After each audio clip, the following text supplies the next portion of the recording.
Hello and welcome to InFocus. I am G. Sampath. Higher education in India is a highly polarizing topic. There are two very sharp and diverging viewpoints on it. On the one hand, are people who believe that it's really doing well, things are getting better and better. We've got like new universities, foreign universities setting up campuses in India. We've got swanky private universities, students have a lot of choice and so on. On the other hand, are people who argue that things are actually declining. Indian public universities are being deprived of funds, deprived of freedom, and students are not really having the kind of quality education that they should be having. But now the Union Education Ministry has claimed that Indian universities have achieved their best ever rankings in the World University Ranking System brought out by a British company called QS. It stands for Quacquarelli Symonds, which is a mouthful. But yeah, its QS rankings is supposed to be the premier ranking of universities across the world.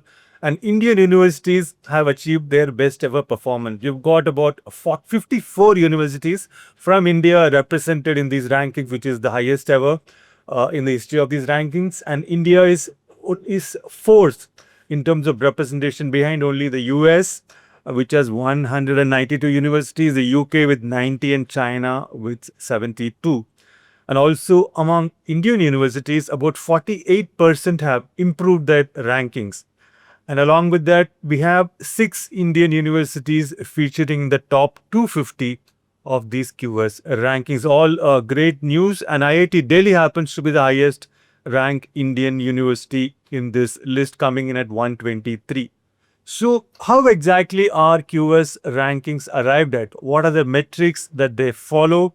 And are these metrics relevant to the Indian context and to Indian students? And how valid are concerns which have been expressed by many that these rankings tend to have a pro-Western bias, a pro-English bias, and also they are vulnerable to being manipulated? We discuss all these questions and more in this episode of InFocus. And joining us today is Professor Anita Rampal, former Dean, Faculty of Education, Delhi University. Anita, welcome to the pod. So Anita, to start with, can you explain a little bit about what the function of these rankings are? We have the QS World University Rankings. We've got other similar rankings like Times Higher Education Rankings. So how does it benefit India and Indian universities to try and get represented and improve their rankings in these kind of ranking lists? See, very broadly speaking, it's like a university tries to give students credentialism. Similarly, the institution itself gets some kind of a branding and recognition, especially in the corporate world, that these universities are considered sought after. And I mean, this ranking, and so these universities are coming well. And a focus on research is there now. And we find that that's why most of our institutions are science-based. The top 6 that you said are IITs or the Indian Institute of Sciences in Bangalore, because of the component on research and the participation of scientists and academics. What does it mean? Does it mean that there is no research in Indian universities happening in social sciences and humanities, only in science? No, the research in university departments might be happening, but in colleges, it's limited, and we know why. I mean, college teaching is the bulk of the work that our teachers do, and teaching is not recognized in these ways. That's another thing. That's why people feel that teaching is not recognized in these university rankings. Is that what you're saying? Yes, not formally in the major rankings. Teaching doesn't figure there. Okay. So that ironic. I mean, it is. It is meant for students, I'm assuming. And you don't have a metric that measures how good the teaching is. No, because that's very vague to measure and people don't try to. And so they measure your citation research or where you're doing. And there again now, in sciences, it's always a large team. So there are a lot of co-authors in science publication, in science research. So there again, there's an opacity because you don't know what each person has actually contributed. So people say that is also manipulable. You ask someone to put your name in and then you can put their name in because there's so many in any case. And that gets you much more citations. So the science institutes are actually gaming this in a way. I'm not saying it in a way that I'm saying that they're manipulating, but because of that, the other disciplines get affected because they're taken on the same basis. But what in India, major issue that has come up is that also the Indian government had made its own ranking system, the NIRF, and they said that they were used for some cases in our colleges. But there again, there was a hue and cry because the very good colleges in Delhi University who are very good humanities, liberal arts colleges, they might not have any science or they might have one science, one mathematics. They said we don't get the same citation, we don't get the same, and books written are not counted. So in that, so it's the scopus only certain, and the search engine which they use to actually look at your research is also science based. So there's a bias, at least in many of these rankings, because of the surge in the way research citations are counted. Right. So would it be fair to say that this QS rankings is biased against social sciences and humanities universities and in favor of STEM universities? I would need to go into detail to see all the rankings and see how they work in colleges, because these are taken as citations per faculty often. So it's like a cumulative effect. So we'll have to see what happens if there's a college which does not have any science discipline. How do they figure? And especially in international rankings, it may be different, but in India, that was clearly a case. And we saw it even in Delhi. And we saw how certain colleges who were science based, suddenly they shot up just because they managed to get more citations, And so teachers said that now teachers are not focusing on teaching, but they're only showing and they're writing only for those journals to get those rankings. I mean, to get those citations. So it can really. So wouldn't this rather disincentivize a university from focusing on giving better teaching outcomes, focusing on students, and rather focus on getting high profile faculty who are producing lots of research papers and would continue to do that rather than focus on teaching? In that case, wouldn't it be like a disfavor to the students? It is a big issue. There are many issues, especially in the Indian context. I mean, also because it only looks at, it's talking about international diversity. It's talking of international student diversity and international faculty diversity. Our public universities can't hire and employ international faculty. So again, you're giving premium to the private or the technology institutes. Also, in the Indian context, Anita, I mean, that one of the metrics, let me just go through the key metrics which are used in QS rankings. These include academic reputation, where you ask academics about the reputation of a university. Employer reputation, you ask employers. You don't ask students. Then you have international student ratio and international faculty ratio. Now, in India, as far as I understand, there is already a rush. I mean, there is great supply and there's great demand and not enough of supply in terms of seats. Students are wanting to getting, they're not getting in. But among this, you want to get international students in also. And then you want, there are academics who are looking for jobs, they are not getting jobs, and you want international faculty to be appointed in Indian universities. How does this fit in with the Indian requirement? That's very tricky because in the US, for instance, in the universities, they have a lot of teaching assistants. The research scholars are there, others are there. Are they being counted? Because, for instance, Ashoka had a statement saying that their faculty ratio is 11.5, whereas the average for other universities here is 20. I mean, we are really short of faculty in many cases. We have large classrooms, many students per faculty, and only in the tutorials it may happen that you might have fewer than 60 or 70 or 80. I mean, I've taught 100 students in Delhi University in a course sometimes. So what does that mean? Now, it doesn't mean that we cut down on our students because being a central university, we don't have enough universities. So students from all over the country come. From really far off, they come to do our course. And that's one reason why the 4-year course is being resisted, that we're not adding much to them. We're just adding the cost for all those who are coming from so far. Our 4-year course, you mean that CUET thing? No, the undergraduate 4-year course, the 3-year course, say in a discipline of mathematics, in the 3 years, it covered more than 75% of the disciplinary component was mathematics. Now, the 4-year course covers much less because you're doing all these other so-called value-added courses. So we have in fact destroyed our courses in the 4-year program, and there has been resistance. But I'm saying it's also more expensive for students to come. We get students from all over the country.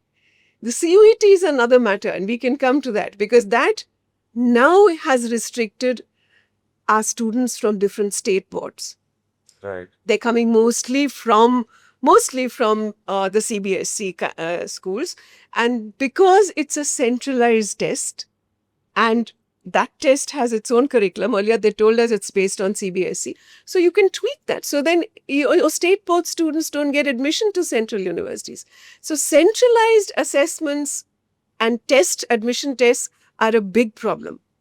So in our case, our public universities are facing major issues. Right. Now, yeah, according to this QS rankings, if you look at what they are giving weightage to, I think the reputation of the university among academics and employers, research measured in terms of citations per faculty, and employability. So, reputation, research, and employability are the threefold mantra, as far as I can make out, for universities which want a high ranking in this QS rankings, World University Rankings.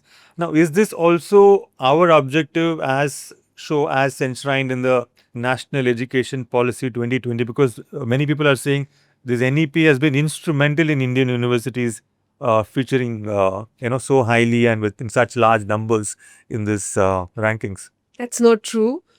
The NEP has a lot of rhetoric about things on the ground, because we face that and we know what's happening. It's not true. I mean, even good universities, as I said, with good scholars, which made their own courses, now cannot do that. Can we think of that? A university cannot make its own curriculum. So it gets dictated. UGC is sending you something. The entire dictate comes from the center. As I said, the admission is decided by the center, and multiple choice. I mean, I would have died. I died the day I was supposed to make an entrance exam for research, purely multiple choice. Why was this change made? What is the logic of that I think we'll have to ask the government. What is the logic? I mean, because centralize, everything, you take away the trust from teachers, from the institutions, you want to centralize it, and you think that standardized it. But multiple choice is easier to score because it's machine scorable. And you don't want to go into what a person has written, and, but we need different layers of admissions. Take one, which is a kind of screening, but then take a more in-depth of how the person expresses. How can I know what someone's research abilities are by someone just ticking an answer? That's happening for medical entrance. That's happening for, so some like IITs at least keep it into a double stage or something like that when they go more focused into that, or others, private universities, they have an interview or they have other things where you orally discuss issues or a group discussion. That's not true. We are being forced into this bandwagon of everything being centralized, everything being done multiple choice, which makes no sense. And the institution doesn't have a say. So, if, as you say, if everything is being centralized in the UGC and its allied institutions are the ones which are dictating what is taught, syllabus, curriculum. So, this entire metric of academic reputation, what does it rest on?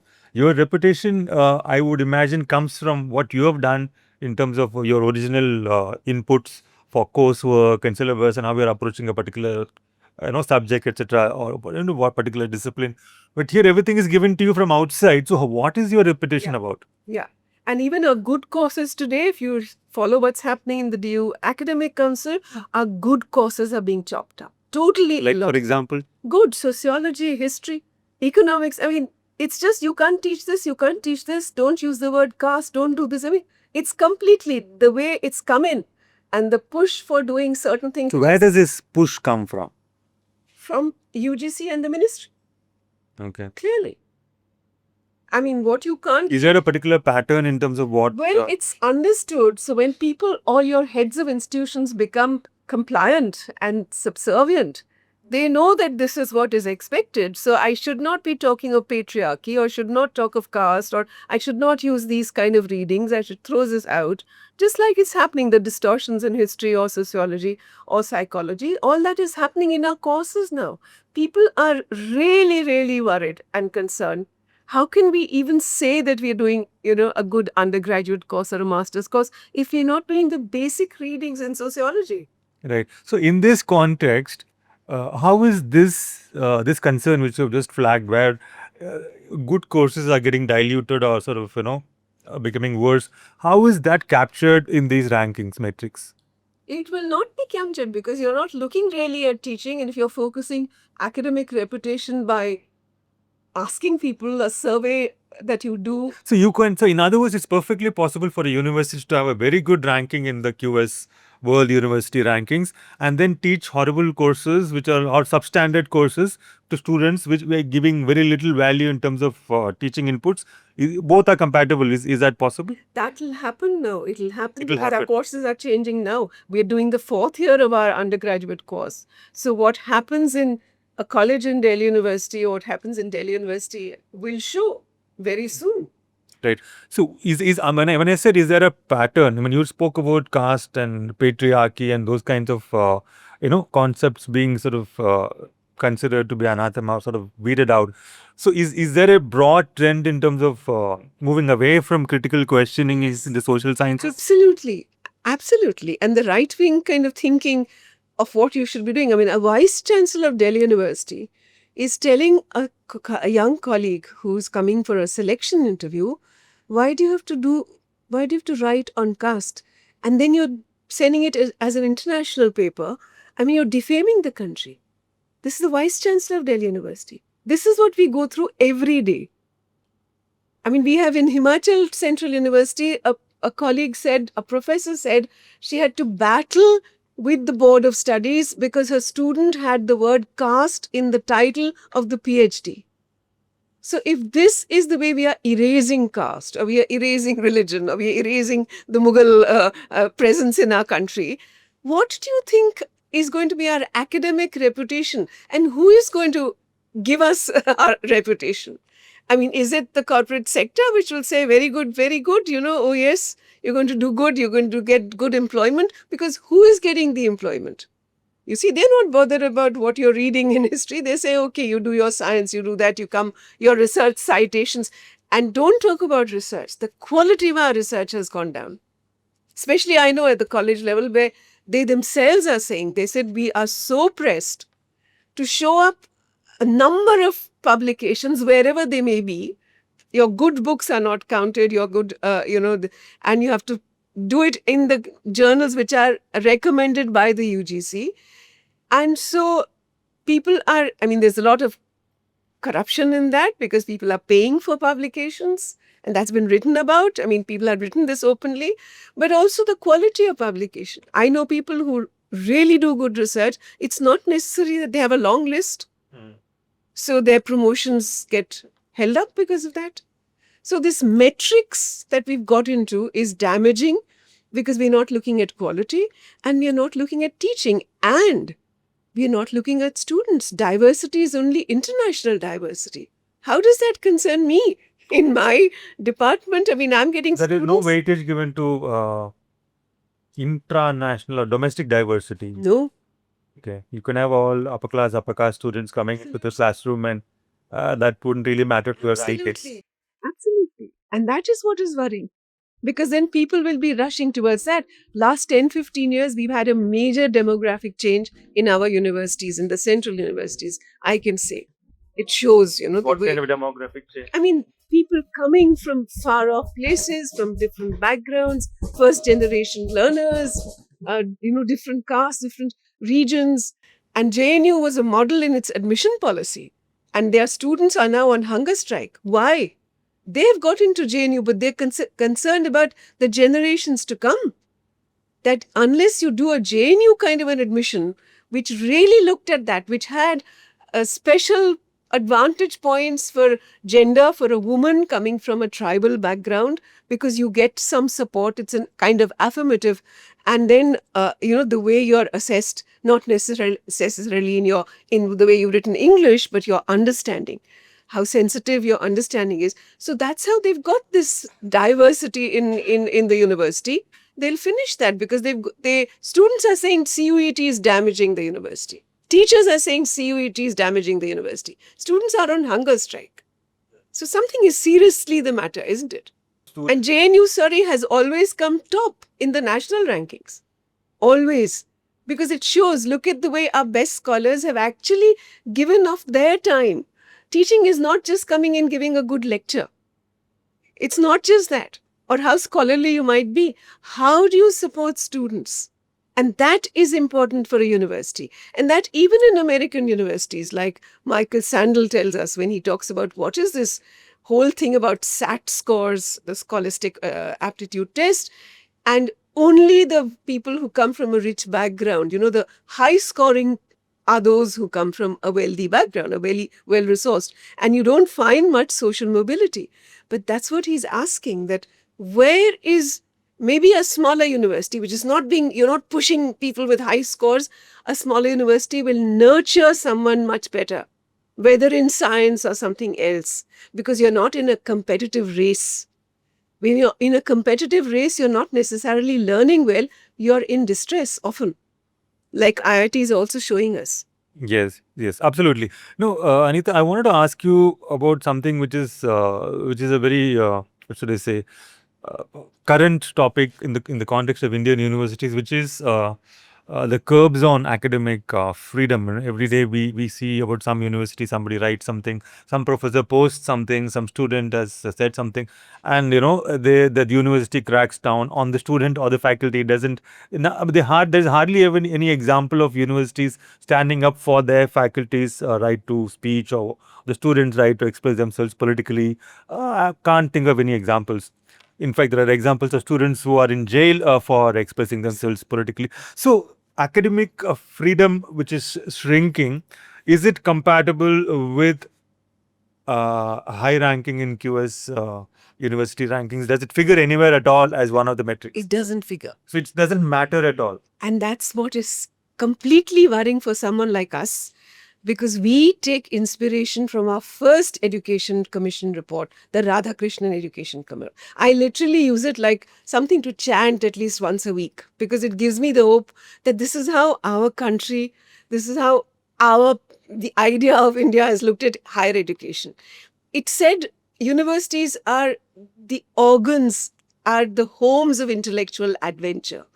It said that without freedom of speech, freedom of teachers to take up it says this in it, and I quote it, to take up controversial issues while teaching, it will never really serve the purpose of nurturing democracy. And that's what higher education is supposed to be. Bring in people. It says India must look to its inventors and people of its letters, and to not just people who come from these very well sort of resourced homes, but people on the ground. We have to look for them and bring them in. And it says no external tests and no standardized tests. So we're going totally off track. Now, this reminds me, I was just speaking to one of my friends who's a faculty in one of the universities in Delhi, and she was saying that she has started being a little bit more careful in what she says in class, because they're all being recorded. The lectures are being recorded and being uploaded for whatever online teaching purposes or whatever it is. So I don't know if that is sort of shrinking. It is. Leading to self-censorship in terms of what the teacher. And just like we protested even for schools when Delhi government set up CCTVs in classrooms and got parents to sign consent forms that we will live stream the classroom into your phones. And teachers and everyone went that you can't have a learning environment, which is where not just the big brother, but big father, mother, everyone is watching. You can't have trust. You'll be telling your child, why did you not say this? And why did someone say better than you? And, that's not a learning environment. And especially for the teacher also. So you cannot do this. But now what they're doing is not just that.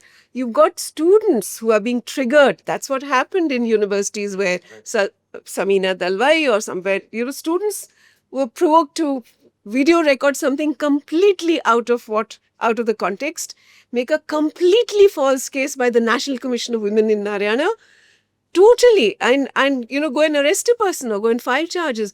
That is so serious that people are worried, because even a frank discussion, someone saying, I don't know this, will also can also go against you, whether it's a student or a teacher. Which whereas as Radhakrishnan Commission tells us that this is the freedom of expression and this morality of mind should be the critical sort of benchmark of a university. We have completely thrown that out. So where are we going? Are we thinking of something else, not a university? What are we thinking of? Yeah, that's a very good question, actually, because I was wondering, I was thinking about what is the idea of a university that this kind of a ranking system evaluates. What kind of a university? Already we have established that it doesn't really prioritize teaching that goes on. It doesn't prioritize academic freedom that goes on. So it doesn't ask for reputation among students. So students are not surveyed. So what exactly is it? Is the idea of universities is one question. And in this context, Anita, I wanted to also ask you. You mentioned about the Deepak Nair lecture this week, which you attended. There is a lot of talk of corruption and political interference in university appointments, in admissions, in faculty appointment of vice chancellors. I mean, where do we even begin to sort of incorporate these aspects of Indian universities when we're trying to establish which is a good university and so on? Absolutely.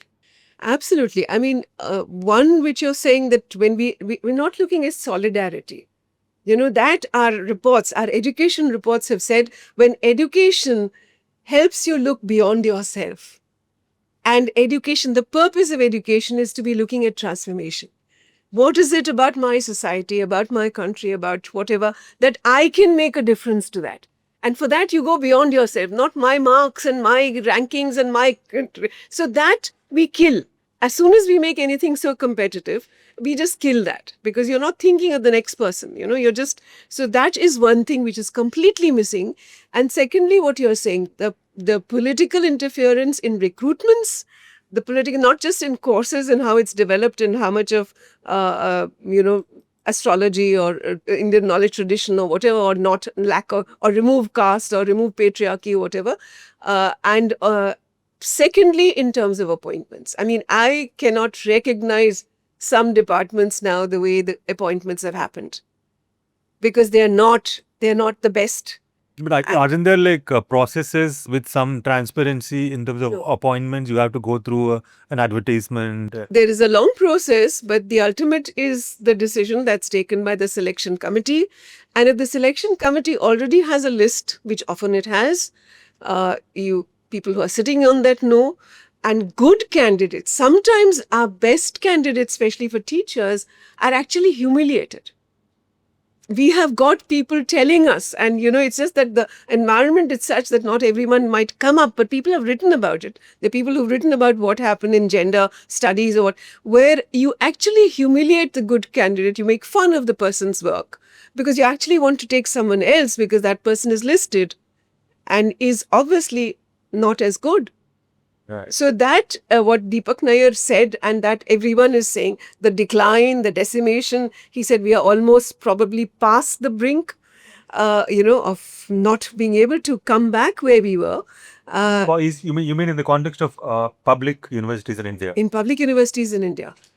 In terms of the way the political, he called it encroachment and interference, in everything that happens there, and especially appointments, if the heads of institutions are appointed so clearly with the patronage that is being given, we don't even know often what their academic work is. That can happen. We've seen that. I've seen that in institutions I know. How can you inspire good academic work right through the campus, through the environment? And how do you do a social auditing? How do you self-assess yourself? Because then you want to mask everything. Delhi University, just look at the programs that it is doing. It almost looks like a Hindu organization. It's just surprising the kind of programs that are happening in Delhi University. Right. Now, coming to a slightly different aspect of these rankings, Anita, I mean, one of the criticisms which has been brought in is that universities can game the rankings by doing certain kinds of recruitments or getting certain kinds of students because there is something, some kind of weightage given to international students and citations per faculty. Like, what are your thoughts on this vulnerability to manipulation, where a university which is not really worth an X kind of a ranking is able to get there by doing these kind of tactics. That is worrying because we see that happening in our universities. I mean, I can say that even some of the most depressing days used to be when I was on selection committees, because I could see that people who are there, their thesis or their work, or how much that is cut and paste, or how much they understand that, or the journals that they're publishing in. And now we have people, our own sort of younger generations, which have set up these online publishing and which is paid publishing. You pay for your article to be published. That's running in India. So Aren't only isn't it like isn't there a rule that only peer review articles are considered? yeah, but you add to this somewhere, you push through the line, the margin, you might call it peer reviewed. We don't know how it's done. It's online. There are a lot of online peer reviews. I mean, we get people request us to do and we refuse. But I'm saying that's happening internationally, but a lot in our context. Because if the whole focus, it's like teaching to the test for schools. We say if you're just going to be testing children every day and in this meaningless, standardized way, teachers, they're not teaching to the test. They're not really bothered about understanding and children coming from. Similarly, if you're only looking at numbers, it's really, the seduction of numbers. It's so seducing to see that, someone has 500 publications. You're not bothered about the quality. You're not even seeing who are the people, who are the co-authors, is that work genuine? And then it's open now with AI coming to your assistance and all these How other. many of this 500 are AI written? Yeah, yeah. And people are saying that. And people are complaining it in international universities. And even here, people are complaining that because even research citations are generated by AI. And yes. So ChatGPT, someone said, was generating research citations, which were all false. Wow. I used to wonder, earlier, maybe 20, 30 years back, we used to have maybe one or two co-authors per journal article. And recently I've been seeing, we have a section in the Hindu called the Abstract, where we feature like very interesting journal articles. We summarize them and analyze them and so on. So sometimes you look at these journal articles and there are like 7, 8, 10 co-authors. And you mentioned earlier that they might be having some kind of an arrangement. Okay, you add my name and I will add your name. So we don't really have any kind of a transparent way of finding out what is the contribution of each of those authors. Is that? Yes, and if it's an international author, you just call it international research collaboration. So I know how colleges sometimes are so pressed. The principal is telling faculty you must get a collaboration, either that you can take people who can afford it for a foreign trip, but more so you have these publications in which you show foreign co-authors. But it can set up an ecosystem, which is then so difficult to actually traverse and mediate and negotiate and see where the quality is. Because I know I'm a reviewer of many publications for international publications, and I know that the boards are saying that we really have to work on even trying to find out, because they don't yet have ways to use apps and other ways to check on research citations being authentic. Right. In fact, one of the years, I think a couple of years back, all South Korean universities say they boycotted QS rankings on this very issue, international collaboration. I think QS rankings gives a higher weightage for international collaborations across different geographies, Yes. different countries. Yes. Whereas this South Korean universities, they had a lot of international collaborations, but all in one or two universities in the US. So as a result of this metric, their rankings went down. So I don't know, one change in one metric can make your ranking go up. Or Absolutely. We've seen that in colleges, even in the national rankings. Suddenly they shot up because they did some research. Research is a good thing to be doing. Colleges should have time, facilities. I have seen one thing which I was quite amazed by when China in the last few years decided to actually invest in higher education and research. I've seen a district school, a secondary school, district school, which is focusing on science and mathematics. Amazing. And the teachers, the way they were working, the freedom they were working, they had cabins to work in, whereas my department didn't have cabins for all of us. I mean, I'm just saying that not just the facilities, it doesn't matter whether our walls are made of granite or not, but the facility in terms of time and work. And what I thought important, the teachers of that school said, a part of their task is to actually go to the hinterland, to go to all the villages around, to go to the different parts of the district and hunt out students who can then come and join this higher secondary school. It's a higher secondary school which is trying to nurture people into certain areas of work and certain disciplines.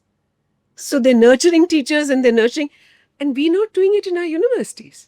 Yeah, I mean, we are actually, many would argue that we are doing the exact opposite. I mean, an educational institution ideally should be embedded in a community, local community, and has this Chinese school example you gave, it should be sort of catering to them, nurturing them, and bringing them into the campus. But many campuses in India, university campuses, I think they generally wall themselves off from their immediate local geography and community. They are like an isolated entity. They are an escape from the surroundings rather than, embedded. So where do you get your best people from then? I mean, you already made your pool or whatever it is so small. You're not really addressing your entire. So we have numbers, but those numbers will not show up only in how many research citations we have. We have to have people coming in to the universities and getting good, sort of an opportunity to learn well, not just about 20% of our students finish class 12. Already 80% are thrown out, pushed out.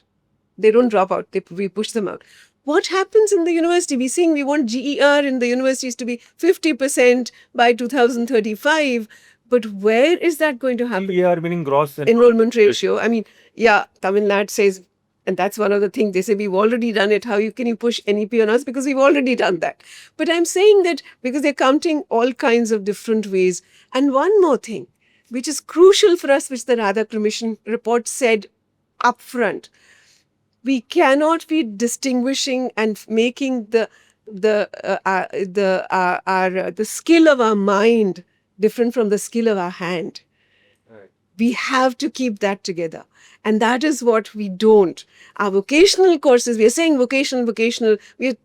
NEP says 50% of students in school will be vocational and 50% in university and higher education will be vocational. But just look at those courses. I mean, school, there's no education in that. It's just skill. So you're saying the mind is there. It's the same caste-based thinking of the mind as what's doing the high ability thing. And the skill is for your low wage, low status work. And the policy wants to separate children right from primary school and go on into higher education. How are we going to get, our inventors and which our commissions used to tell us education must do. Right. One last question, Anita, before we wrap up. So finally, in the Indian context, specifically to us and our requirements, our needs, is an improvement in these world university rankings, is it a meaningful quest or is it just a window dressing kind of a quest? Your last thoughts? Very frankly, when I look at the large system, it's like a window dressing. Because for some institutions, it sort of nudges them forward, which is a good thing. I mean, IITs are our best resourced institutions. If it nudges them to get into research and research networks, that's a good thing. But what about the rest? So there are many other things which make academic teaching and learning of better quality, which we are totally neglecting. Right. That's all I have for you in this episode of In Focus. Thank you so much, Anita, for joining us. Pleasure talking to you. Thanks a lot. Thank you for having one on this.